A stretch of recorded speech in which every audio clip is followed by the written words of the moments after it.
Déclaration en termes de restitution de la C64 ce jeudi 9 juillet 2026 au CEPAS suite à l'invitation de l'opposition congolaise par M. Ndayishimiye, président de l'Union africaine. Devant la presse internationale, nationale et locale, les membres du présidium de la C64 ont chargé Jean-Marc Kabound à lire la déclaration.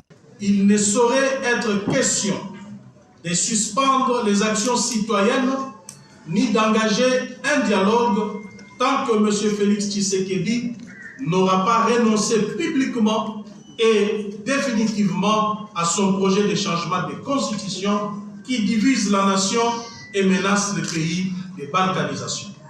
La C64 n'a ni négocié ses convictions, ni marchandé son combat. Notre lutte est menée pour sauver la République, défendre la Constitution et préserver l'avenir de notre nation. Après cet exercice, le gestionnaire au quotidien de Ensemble pour la République que préside Moïse Katumbi Chapwe, le secrétaire général honorable Dieudonné Bolenge Balea est resté dans la logique de la déclaration pour dissiper les malentendus montés par le régime en place, disant que la C64 a sollicité l'audience chez Ndayishimiye.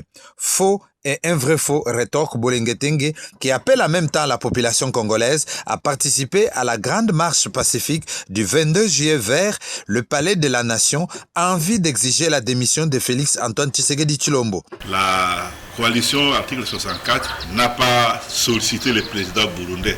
C'est lui qui a pris l'initiative d'envoyer les invitations aux leaders de notre coalition. Mais il fallait également que l'opinion sache qu'il y a un certain nombre de choses sorties de l'imagination de certains spéculateurs qu'on a entendu ou qu'on lit dans les réseaux sociaux n'étaient pas vrais. La C64 a fait entendre sa position au président burundais. Nous travaillons pour défendre l'ordre constitutionnel en République démocratique du Congo. Tant que cet objectif n'est pas atteint, il n'y a pas une évolution. Nous considérons que le projet de changement de la Constitution est une mauvaise chose et nous voulons les rappeler, pas par un discours au président de la République, mais par une mobilisation de masse. Donc notre marche du 22 va avoir lieu.